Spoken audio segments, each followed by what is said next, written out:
Konnichiwa, peoples!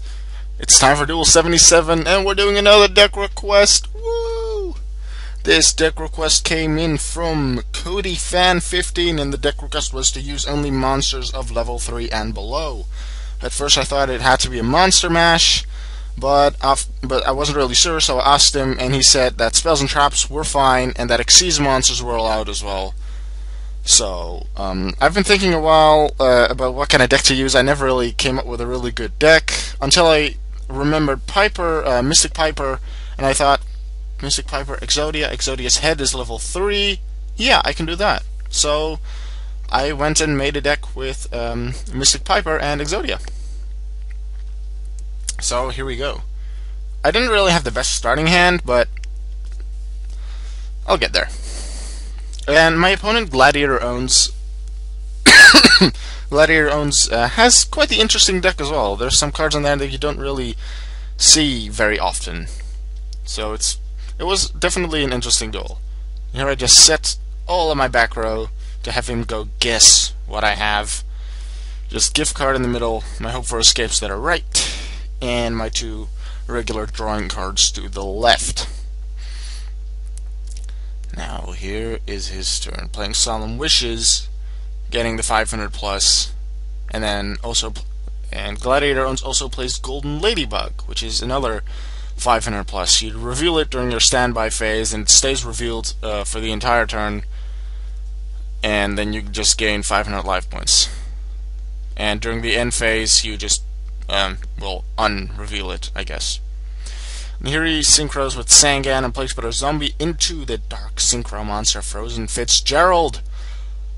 Unfortunately, Frozen Fitzgerald, besides needing a dark attribute tuner monster, it needs a beast type non-tuner.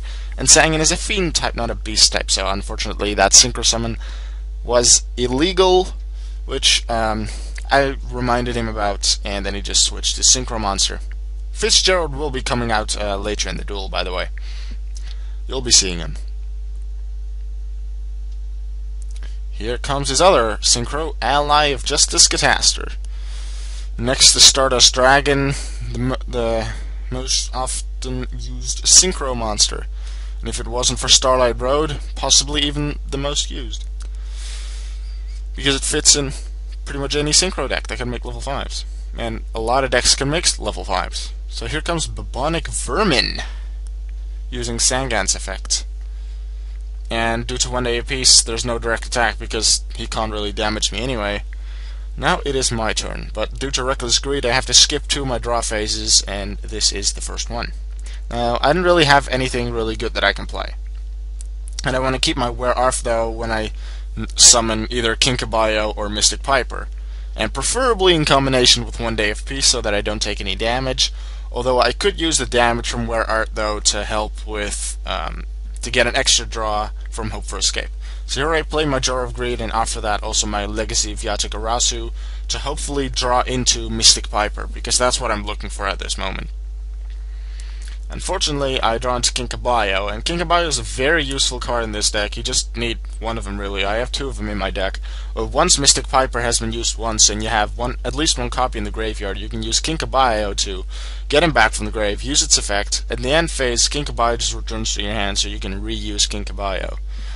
The unfortunate thing is, however, if it gets effect failured, which has happened to me before, then you can't summon Piper, and you don't return it to your hand during the end phase, so the opponent can actually just destroy it by battle, and Kinkabayo only has 400 attack. So, yeah. Now here I do give him a slight hint about Hope for Escape, because I thought, it's an unrated duel, I don't really care. Because in a competitive rated duel, I definitely would not have told him, but I'm like, let's tell him. Let's give him that slight hint. And he does get the hint, so I don't believe he uses Golden Ladybug anymore for the rest of the duel. I don't seem to remember, but anyway, he attacks directly. I'm like, I'm fine. I'm not going to use Fader on this. I usually keep my Battle Faders and Swift Scarecrows when they have like 2 or more monsters and I'm at lower life, because I don't mind to take the damage. That only helps with Hope for Escape. So usually I take a bit of damage, like 3,000, 4,000, and then I start using my Hope for Escapes. or my faders and scarecrows, not if they're attacking just with one monster usually. Because the more attacks I can negate, the better. Alright, my second draw phase skip. What do? Well, nothing. I'm just hoping for my next draw that it'll work. And here he comes with Bubonic Vermin, and when it's flipped, it has a flip effect, summoning another Bubonic Vermin from the deck in face down defense for use later on in the duel. And here comes Cherry and Mato, a level 2 Dark Attribute Tuner. And since Bubonic Vermin is a beast, here is your Frozen Fitzgerald. And when Fitzgerald attacks, I cannot use any spells or traps. It's like sort of an Ancient Gear Golem effect. And with 3 Darks in the grave, here comes Dark-Armed Dragon. I'm like, alright, come and destroy my cards, I'll just chain into them. And he goes for my Hope for Escape, so I chain with Hope for Escape, pay my 1,000 life points, and then I'm like, you know what, I want some extra draws for Hope for Escape, and to help me do that, I play the trap card known as Gift Card. It does give my opponent 3,000 extra life points, sure, but the point of this deck is not to decrease the opponent's life points to 0, it's to get a lot of draws. So Gift Card increases the opponent's life points by 3,000 to help with Hope for Escape to get me a lot of draws. So in this case, I'm going to get 4 draws, since 4 times 2,000 life points fits between the difference between our life points. Here I do draw into Exodia's head, which is good. I like drawing into Exodia's head normally because I can, with Mystic Piper, I would want to draw the other body parts because they're level 1, so I can draw an extra card. And I can also use Where Art Thou to get the other body parts, because the Exodia head is level 3 and the rest is all level 1s. Now I am actually able to do some stuff. I get rid of Swift Scarecrow, send it to the graveyard to end their battle, and now I can start doing stuff. So let's go, Mystic Piper, I did draw into it. Action time. Unfortunately, Gladiator Ownz does have a Solemn Warning ready. He doesn't want me to use Mystic Piper, so I'm like, okay. And his life points are lowered by 2,000 too, so 2,000. So that doesn't really help with Hope for Escape. Costs me 1 draw, but okay. But I have another way to get up Mystic Piper, or King Caballo at that. No, not really King Caballo, because King Caballo can't be special summoned. But I have 1 for 1, so I have 1 Swift Scarecrow, 2 faders, and in that case I can just easily get rid of 1 battle fader to special summon another Mystic Piper from my deck. So here we go, Mystic Piper. And I'm like, you know, I'm gonna take the 2,000 damage from Where Art Thou to help with the draw for Hope for Escape. So I play Where Art Thou. Since I control a face-up level 1 monster, I can add a level 1 from my deck to my hand. And obviously I'm not going to normal summon Left Arm of the Forbidden One, so I will be forced to take 2,000 damage during the end phase. But that doesn't really matter because I'm going to use that to get an extra draw for Hope for Escape.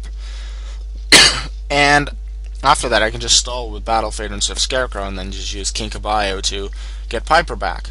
And I still get the draws for Hope for Escape because I haven't used that second card yet. I'm just going to wait until he uses Dark-Armed Dragon on it, so he wastes another Dark in his graves that he can't use in anything else later. Now here I have 7 cards in my hand and I only want 6, so I don't have to discard anything. So I'm like, let's play Pot of Duality face down. I can't use it now because I've special summoned through 1 for 1 earlier this turn. So I play that, take the 2,000 damage for Where Art Thou, and end my turn. Now is Gladiator Ownz's turn once again, who gains 500 life points due to Solemn Wishes, summons Bubonic Vermin, doesn't use the effect, summons Constellar Thingy, I can't remember his name, Sheraton, and exceeds into wind up Zen Mains, one of the most often used Xyz monsters.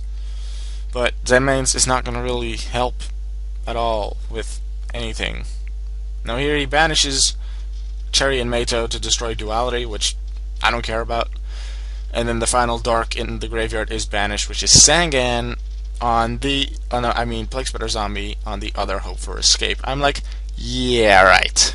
Hope for Escape, pay 1,000 life points, and 5 times 2,000 life points fits in between our life points. So that is 5 cards drawn for me.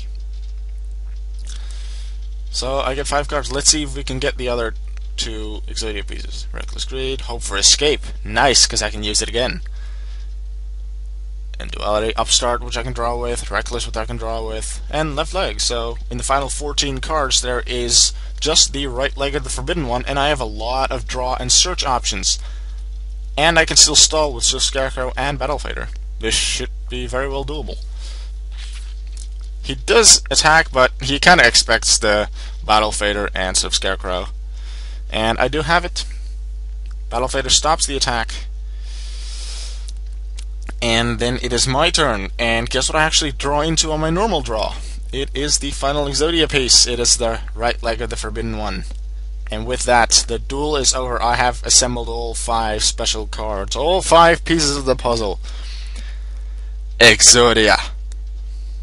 It is time to enter the field, which I'm actually going to do.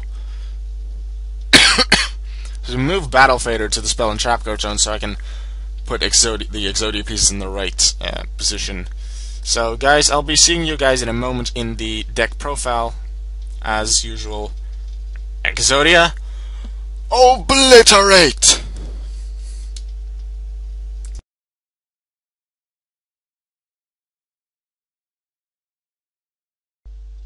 And here we are for the deck profile for the Piper Exodia deck. This is what it looks like. Let's go straight into it. First off, obviously the 5 parts of Exodia, the Forbidden One. It's head, right leg, right arm, left leg, left arm. Then Mystic Piper is the next main card. You can tribute it to draw and reveal 1 card. If that card is a level 1 monster card, draw 1 more card, and then you don't reveal the second one. All of my monsters in this deck, in the main deck, besides Exodia's head, are level 1 monsters. That makes for 15 monsters out of 40 to be level 1. That's 3 in 8. So that's quite a good chance to get that extra draw from Mystic Piper. Unfortunately, I haven't really had much luck with it. In like the 8 times that I used the effect, only once did I get a level 1 monster in that first draw.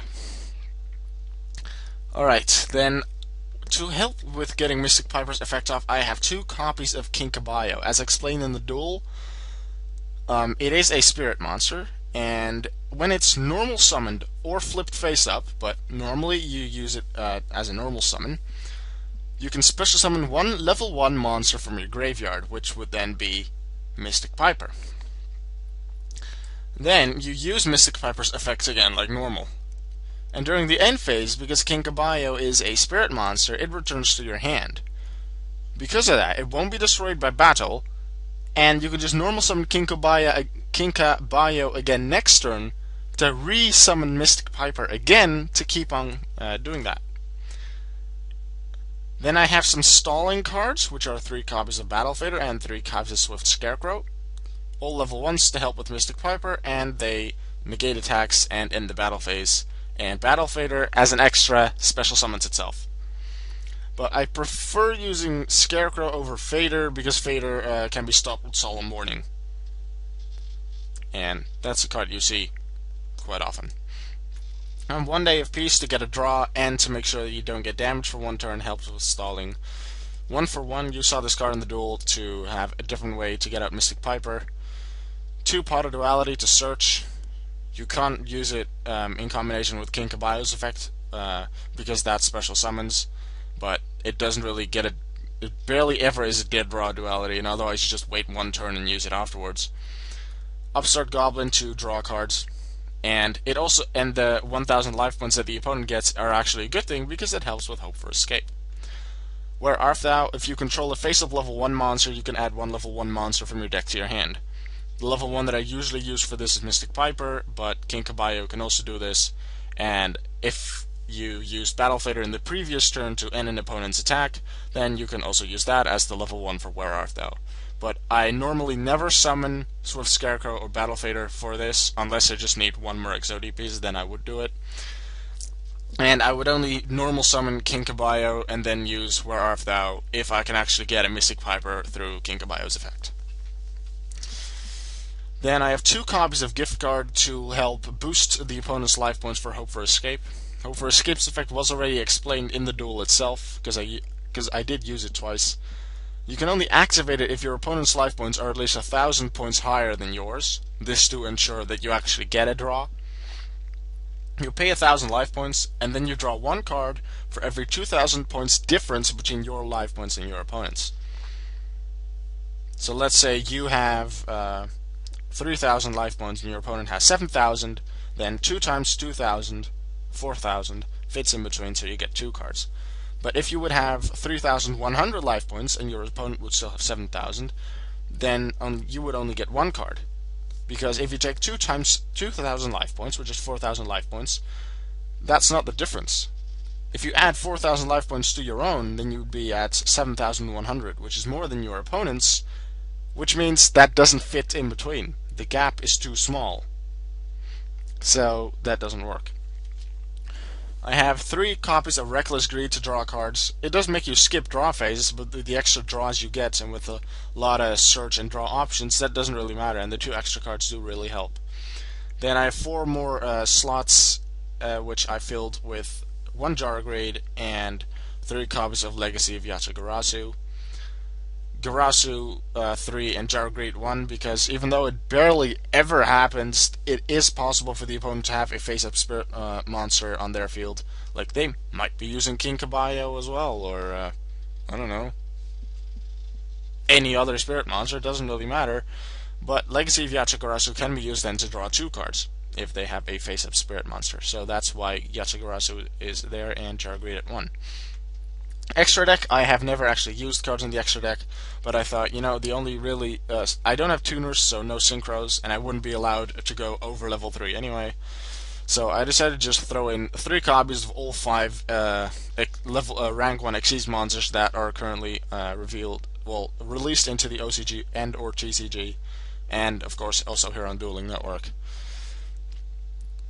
And just throw them all in. I've never actually used any of them. I guess Goldratt could be useful at some point because it gets you an extra draw, but it does force you to return a card to the deck. And you need 3 level 1 monsters for most of them, all except Slacker Magician.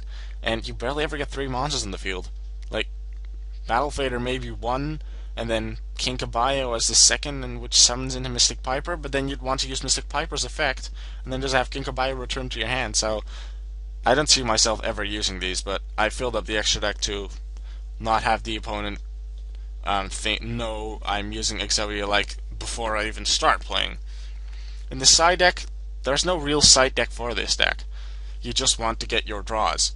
I do have 3 copies of Cyber Valley because if it's targeted for an attack by an opponent's monster, you can banish the card, draw 1 card, and end the battle phase. That way you can end the battle phase and get a draw, which is helpful, but it does require you to actually place it on the field, and you need to normal summon it.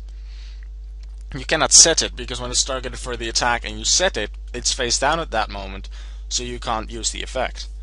The reason I don't have Cyber Valley in the main deck is because it costs your normal summon. I want to keep my normal summon for either Mystic Piper or King Caballo, but if you want to, you can use Cyber Valley in the main deck and use it for that, because not always do you draw into Mystic Piper or King Caballo like you've seen at the start of the duel in this video. And you can have some sort of a combo with Battle Fader, I suppose. If you have Battle Fader on the field after you've used its effect to stop an opponent's attack, then you can normal summon Cyber Valley and then use its second effect, targeting both Battle Fader and Cyber Valley. Banish them both, because Battle Fader can only be banished due to its effect and not sent to the grave. And then you draw 2 cards. You can do that as a sort of a combo. That's it. That was the deck profile for Mystic Piper and Exodia, so Piper Exodia for short. I hope you guys had fun watching this duel and this deck request. codyfan15, this was your deck request. I hope you enjoyed watching it. Next up, the next deck request is one by Mr. MLG Yu-Gi-Oh!, which is a competitive Yusei deck using Majestic Star Dragon. And what is meant by that is just first I make a deck of only cards that Yusei use in the anime, and then I take some out and add some new ones in to make the deck actually a bit competitive. I did that with my Yuma deck as well. I have a deck with only cards that Yuma uses, and then a couple of cards to make it more competitive. I'm going to do that same thing with the Yusei deck, only then I also have to use Majestic Star Dragon in there somewhere. I wonder how I'm going to do it. I don't actually have a deck for that yet, but I'm going to try and see how it works. Alright guys, I hope you enjoyed the video. I will see you guys later. Bye bye.